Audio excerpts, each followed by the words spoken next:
A millionaire waited alone every Christmas until a single mom and her twins knocked on his door, and every Christmas Eve, Ethan Cole repeated the same ritual.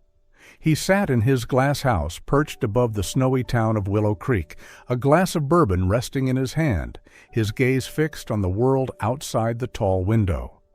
Beyond the glass, snow drifted softly through the cold mountain air, blanketing the wooden rooftops below and turning the little town into something that looked almost painted, peaceful, timeless, unreal. It was the kind of scene people framed on Christmas cards, but inside Ethan's home there was only silence. No music, no scent of cinnamon or pine, no voice calling from another room. Only the rhythmic ticking of the clock and the faint sigh of wind slipping through the seams of glass and steel. His house, a masterpiece of modern architecture, stood immaculate and hollow. Every line sharp, every surface polished, every trace of humanity scrubbed clean. In the corner, a Christmas tree stood untouched, decorated only with white lights. Elegant, minimalist, and cold. Ethan's reflection glimmered faintly in the window pane. The soft light from the street lamp revealed a man of 39, tall, precise, with the kind of face that looked carved from stillness. Yet his eyes carried a sadness too deep to name. He raised his glass, took a slow sip, and tasted nothing. It had been 6 years since that night, the night Emily, his wife, was taken from him. She had been 7 months pregnant when her car lost control on an icy road outside town. He had waited for her at the restaurant for nearly an hour, frustrated at first, then worried. When the phone rang, his entire world fractured in an instant. Since then, Ethan had stopped celebrating Christmas. No lights, no guests, no gifts. He worked, designed, built homes for others, then came back to his own, empty one. On paper, he was a genius, a visionary whose buildings won awards. But in Willow Creek, everyone simply knew him as the man who lived alone on the hill. He didn't join the winter festivals, didn't wave to neighbors, didn't open his door. He existed, a quiet shadow behind glass. Tonight, as snow thickened outside, Ethan stood by the window again. Down below, Main Street glowed with warmth, golden lights, laughter spilling from cafes, couples wrapped in scarves. It was life, vibrant and close enough to see, yet forever out of reach. He set the glass on the table and glanced toward the framed photo of Emily, her gentle smile frozen in time. "I'm still here," he whispered, "just like every other Christmas." A gust of wind rattled the window, a brief, trembling sound that made him look up. For a fleeting second, it felt as if someone might be standing out there in the snow. Waiting, but no one was. Only the storm, falling steady and endless. And a man who kept waiting, not knowing for what. A voice, a knock, or perhaps a miracle in the snow. The clock struck 9. Ethan still stood by the window, the reflection of the unlit fireplace glinting faintly against the glass. He reached for his bourbon, and that's when he heard it. 3 knocks, soft, hesitant, but unmistakable. He froze. In 6 years, no one had ever knocked on his door on Christmas Eve. In truth, hardly anyone had ever knocked at all. For a moment, he thought it was the wind. But then it came again, firmer this time, like a gentle insistence.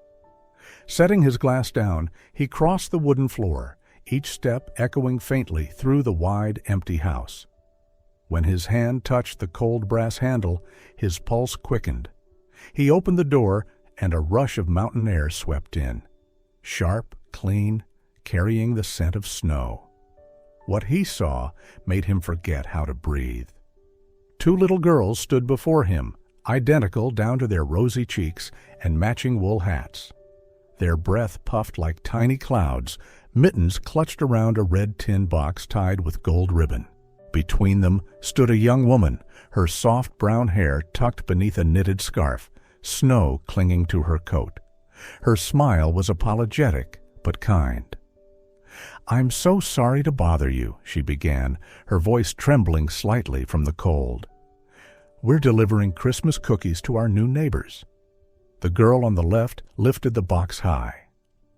"I'm Lily, and this is my sister, June. We made them ourselves." "With Mommy," June added proudly, grinning wide. Ethan just stared, unsure what to say. He couldn't remember the last time anyone had smiled at him, genuinely smiled.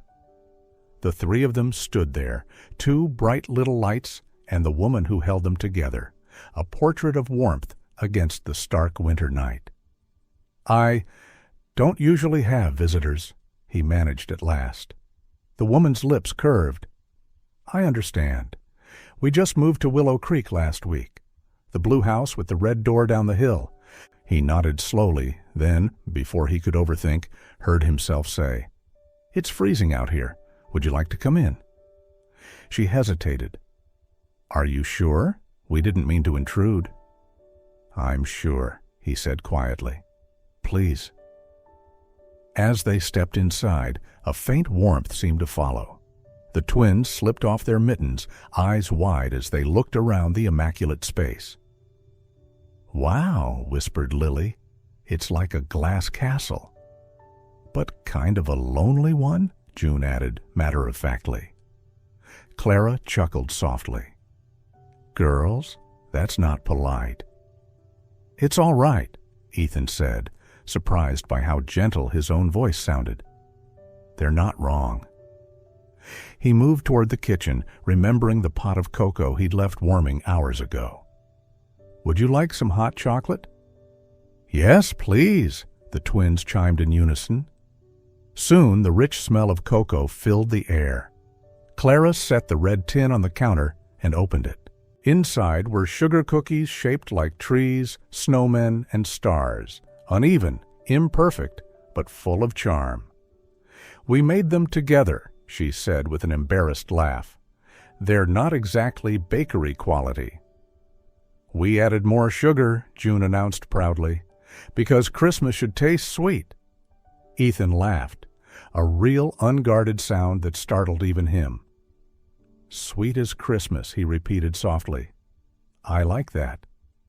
They gathered around the table, the twins cupping their mugs with both hands, steam fogging the air between them. The room that had once felt hollow now seemed alive, filled with tiny voices and laughter echoing against glass walls. Ethan looked at them, the young mother and her twin daughters.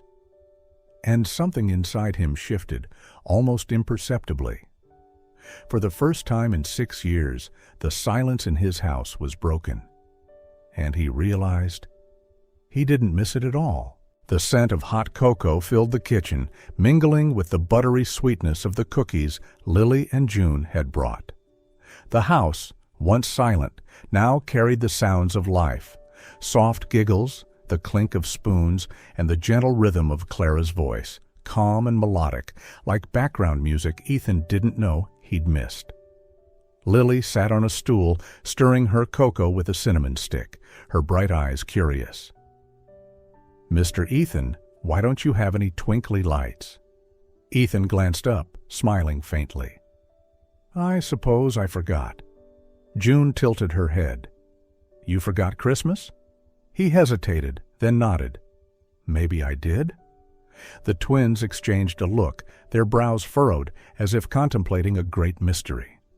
Finally, Lily declared with conviction, "That's okay. We can help you remember."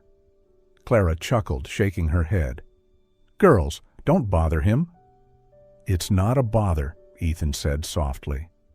"Actually, I think I might need that." The twins squealed and darted toward the corner of the room where the Christmas tree stood silent and bare. "Your tree looks lonely," Lily said. "It doesn't have anyone to play with." June followed, opening the tin of cookies.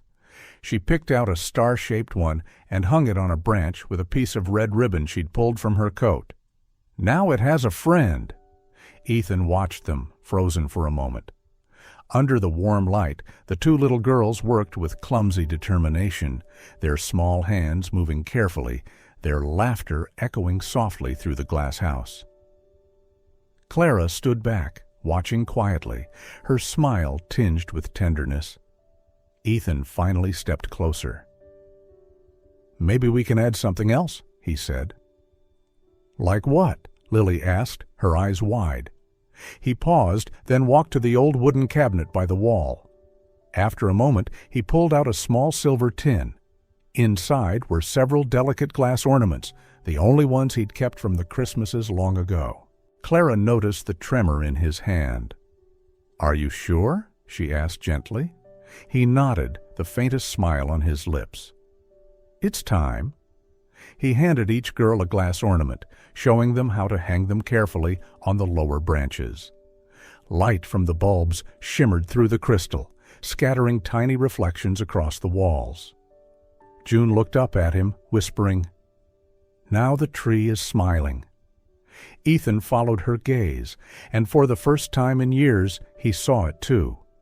The room felt warmer, brighter, not from the lights themselves, but from something else, small, quiet, and alive. Clara placed her cup down and looked at him for a long moment. "You know," she said softly, "sometimes all it takes is a little warmth to change an entire house." He turned toward her, their eyes meeting. There was something in her look, understanding, empathy, and a quiet sorrow that matched his own. He nodded. "Thank you for coming tonight." Clara smiled. "No, thank you. You were the one who opened the door." The twins' laughter rang out again, rising above the sound of the wind outside. Beyond the glass walls, snow continued to fall. But inside the home of Ethan Cole, winter no longer felt quite so cold. The days after Christmas drifted by slowly. Snow still blanketed Willow Creek, and the pale winter sun appeared only briefly before disappearing behind the distant hills. Ethan Cole, a man who once spent every hour buried in blueprints and deadlines, found himself doing something unexpected. He started taking walks. Each morning, instead of rushing to his desk, he pulled on his coat, wrapped his scarf, and stepped outside. The streets shimmered with frost, the small shops still glowing with leftover Christmas lights. When he passed the little cafe on the corner, the one with fogged windows and the smell of fresh pastries spilling into the air, he stopped. The sign above the door read, "Willow Bean Cafe, Homemade Treats" by Clara Bennett. Ethan hesitated for a long moment before pushing the door open. The bell above it chimed softly, and warmth enveloped him. Clara stood behind the counter, hair tied up, sleeves rolled, cheeks flushed from the oven's heat. When she saw him, surprise flickered in her eyes, then a smile. "Mr. Cole," she greeted, "I didn't expect to see you here." "Neither did I," he admitted. "I was just passing by." From the table near the window, two voices called out at once, "Mr. Ethan!" Lily and June ran over, boots dusted with snow, crayons still in hand. "We're drawing snow," Lily said proudly. Ethan knelt beside them, looking at their papers, trees, cookies, and round snowflakes dancing across the page. "They're beautiful," he said. "Is that our tree?" "Yes," June replied, eyes sparkling. "It smiles every night now." Clara laughed softly, and Ethan couldn't help but smile too, warmth unfurling quietly inside his chest. He ordered a black coffee and sat by the window. A moment later, Clara brought over a small waffle, golden and steaming. "A treat," she said gently, "for the man who opened the door on a snowy night." He looked up, met her eyes, and smiled. "Thank you." After that, he came by more often, sometimes just for coffee to go, sometimes for 10 minutes of quiet company. Each time the twins ran to greet him, and Clara always gave that same small smile, one that said she understood more than words could hold. He began to notice sounds again, the laughter of children, the clinking of spoons, the soft hum of an old Christmas tune from the cafe's speaker. Ordinary sounds, but to Ethan, they were the sound of life returning. One quiet afternoon, as the cafe emptied, Clara told him about her dream, to open a small art studio for children, a place where they could paint, mold clay, and bake together. She laughed shyly. "I don't have the money or the time, but maybe someday." Ethan listened in silence. He didn't offer advice or promises, but inside his mind the thought took shape, clear and certain, like the sketches he used to draw through sleepless nights. When he stepped back out into the evening, snow had begun to fall again. He pulled his scarf tighter, looked up at the sky, and for the first time in years, he didn't feel cold. On a cold January morning, snow still blanketed the rooftops, pine branches heavy under its weight. Ethan sat in his office, staring at a blank screen. The new project remained untouched, but in his mind he saw Lily, June, and Clara's smile at the cafe that day. He didn't remember when he'd picked up his phone. By the time he noticed, the message had already been sent. "If you and the girls are free this Friday, come over for dinner. I'll cook." 5 minutes later, the reply appeared. "Are you sure? We don't eat fancy." "I'm sure," he typed back, "and I promise not to burn the house down." A laughing emoji appeared, followed by, "Then we'll bring dessert." When Friday arrived, Ethan stood in his kitchen, clutching a recipe printout he'd found online. His kitchen, once a space meant only for show, now smelled of butter, cinnamon, and apples. He was attempting a French apple tart, remembering vaguely that Clara had once mentioned her mother used to bake them during the holidays. When the oven dinged, he pulled out the tray. A gentle sweetness filled the air, a scent he hadn't known in years. At exactly 7, the doorbell rang.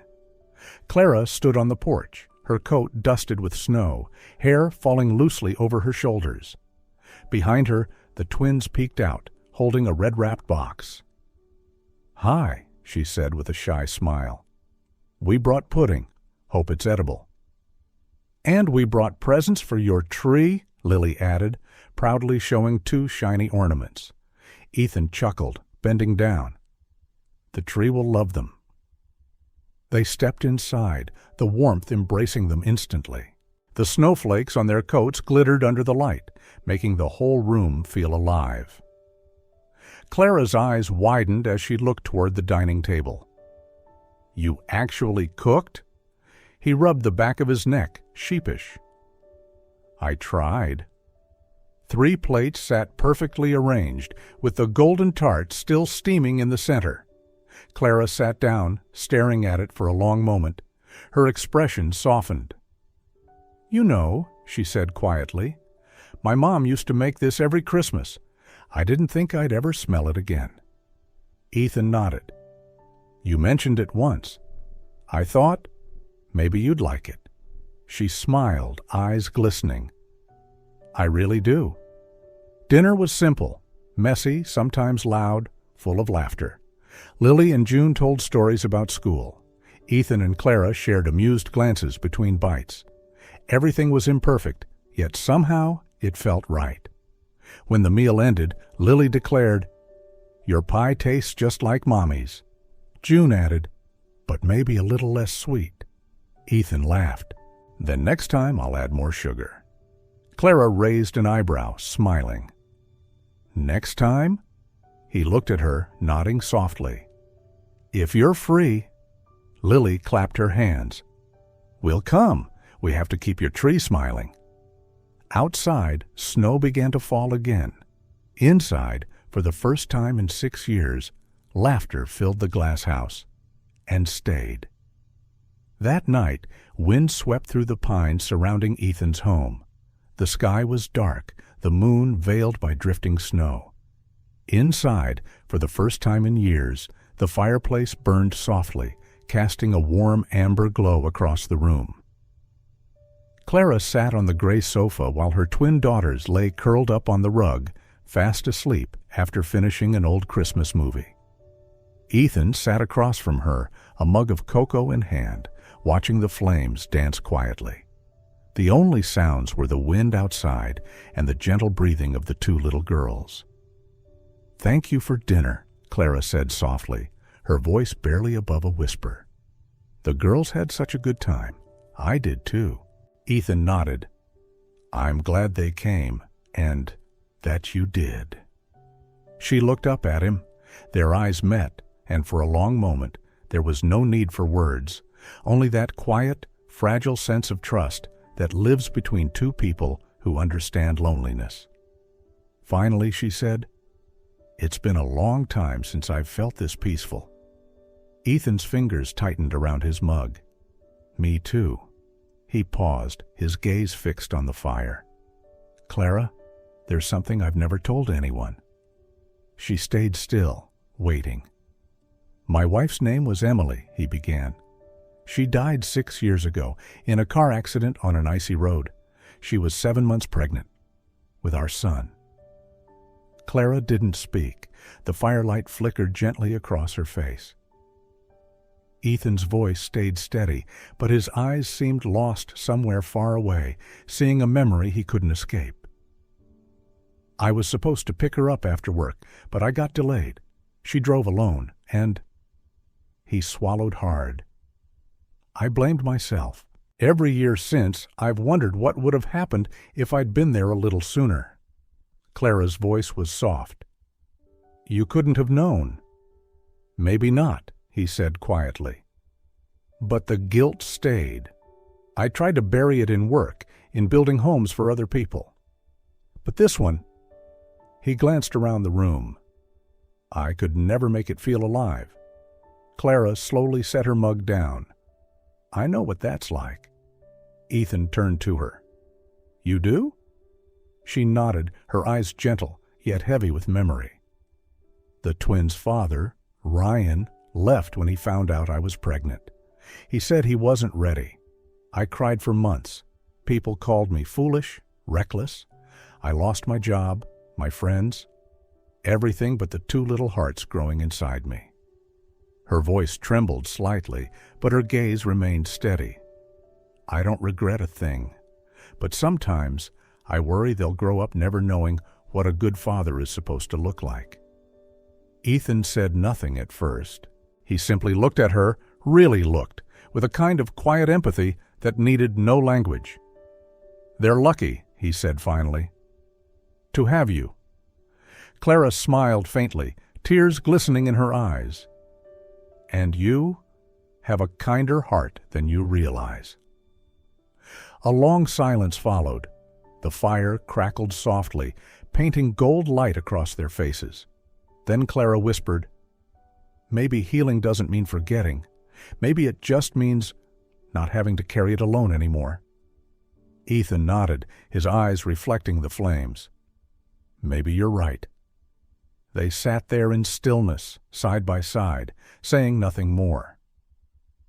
The wind outside brushed softly against the windows, snowflakes landing gently on the glass. And in that quiet house on the hill, something shifted, not loud, not sudden, but tender and true, the kind of peace that feels like coming home. 3 weeks after that quiet evening, Willow Creek lay buried beneath heavy snow. The first storm of the year had arrived, cold, relentless, gray. Inside her small house, Clara Bennett was folding laundry when a knock sounded at the door. She expected a neighbor or the mailman. But when she opened it, the smile vanished from her face. A tall man stood on the porch, framed by falling snow. He wore a heavy coat, his hair neatly trimmed, his eyes sharp but uncertain, and that half-smile, familiar enough to make her chest tighten. "Hi, Clara," he said softly. "It's been a long time." She froze. "Ryan?" He nodded, his gaze flicking past her shoulder to the 2 pairs of small shoes neatly lined by the entryway. "You still keep everything so tidy," he said, forcing a casual tone. "The girls, they're doing okay?" "They're fine," she answered, her voice flat. "What are you doing here?" Ryan took a breath. I moved to Willow Creek. I've got a steady job now, and I want to do my part. For them?" Her body tensed. "What do you mean?" "I want to be in their lives, Clara. I want to be a father." The words hit her like a blow. After 6 years? "I know I messed up," he said quickly. "I was young, stupid, but I've changed. I just want a chance." She shook her head, fear rising in her chest.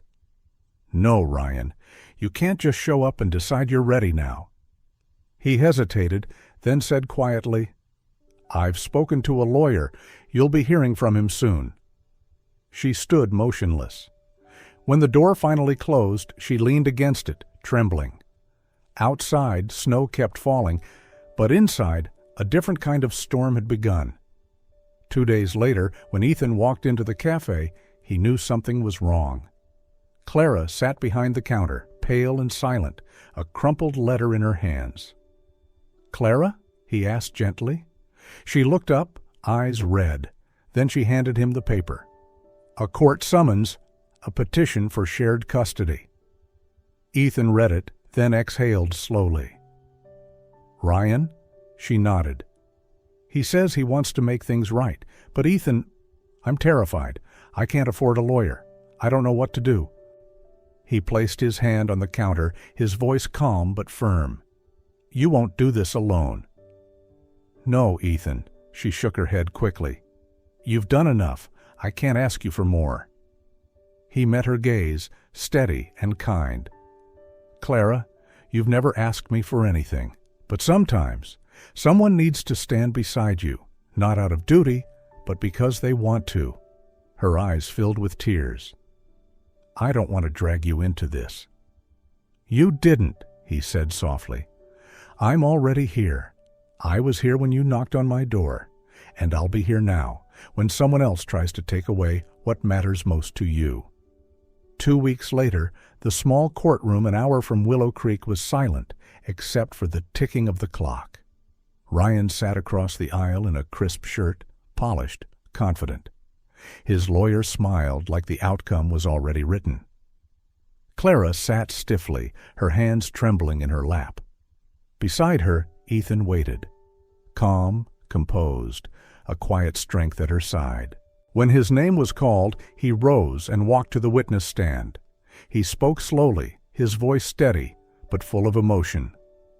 "I'm not a relative," he began, "but I've watched Clara raise those girls with more love, patience, and grace than most two-parent households I've ever known.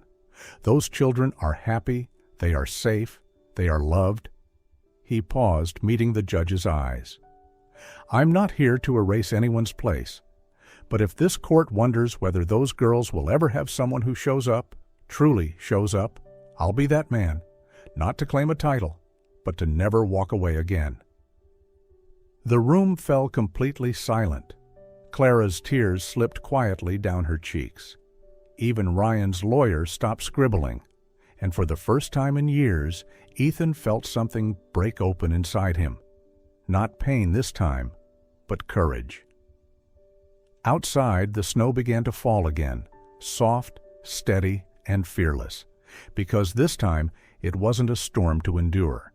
It was one to stand through, together. A year had passed since the court case ended. Winter returned to Willow Creek, but this time the snow no longer carried silence. It carried laughter, echoing from the glass house on the hill.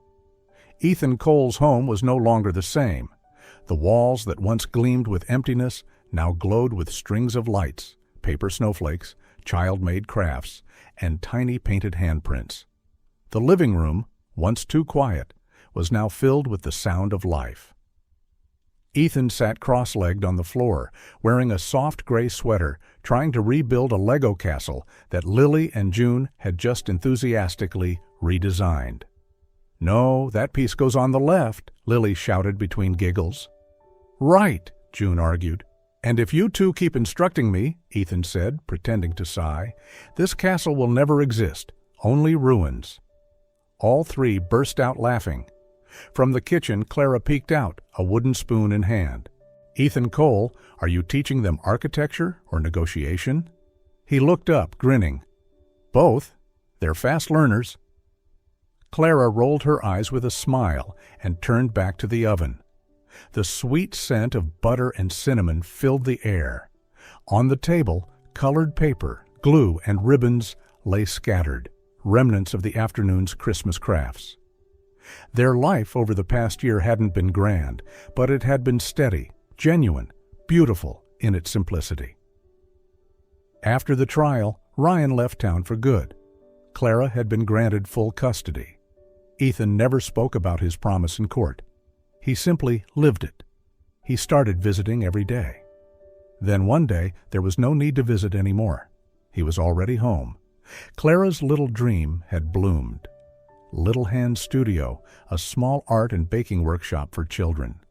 Every week, Ethan stopped by to help fix shelves or bring new sketches for improvements. He never told her he was the one who'd submitted her grant application to the town's business fund.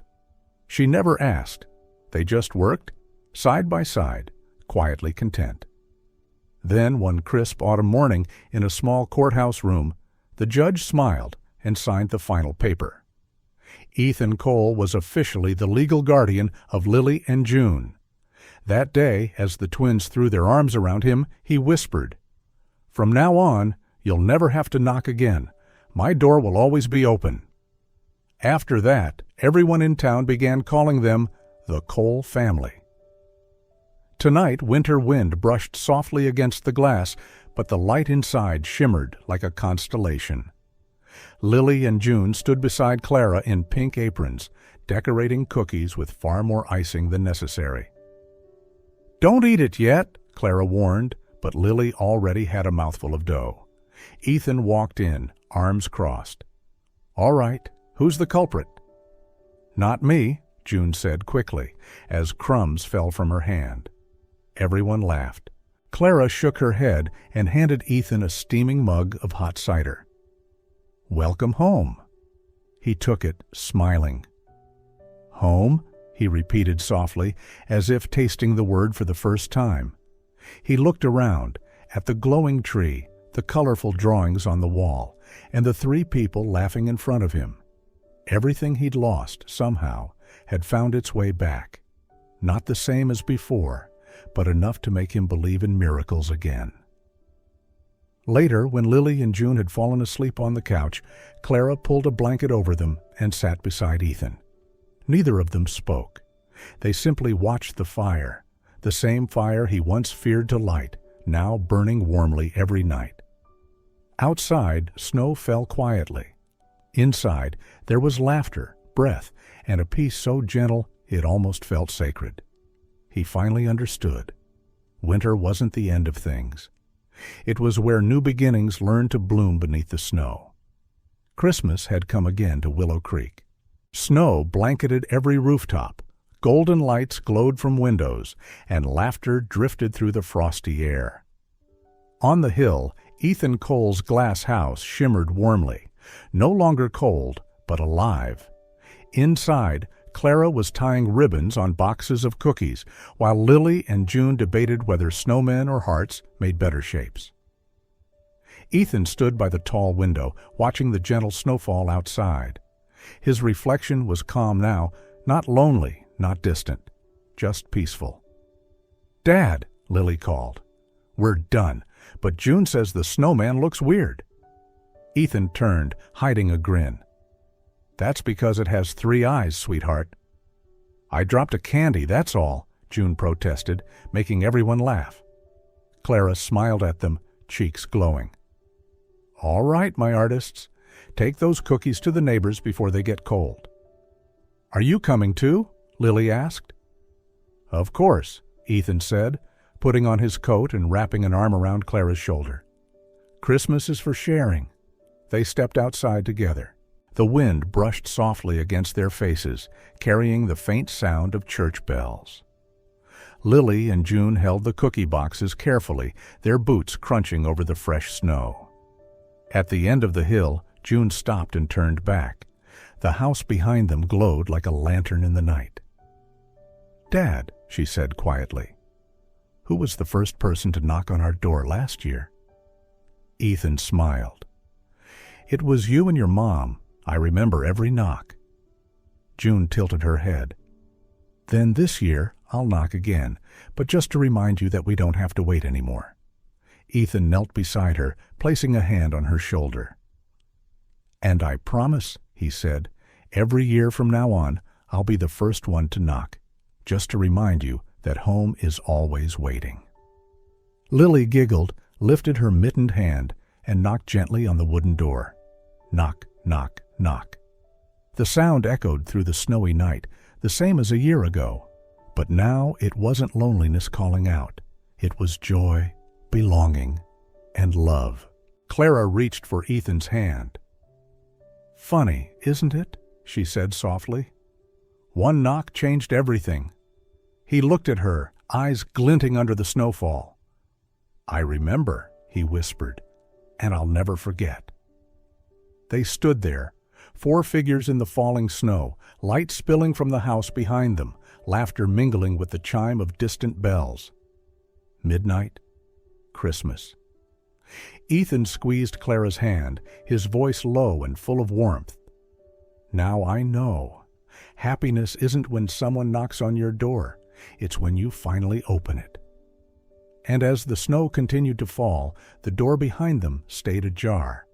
A quiet reminder that in this house there would always be room for one more miracle.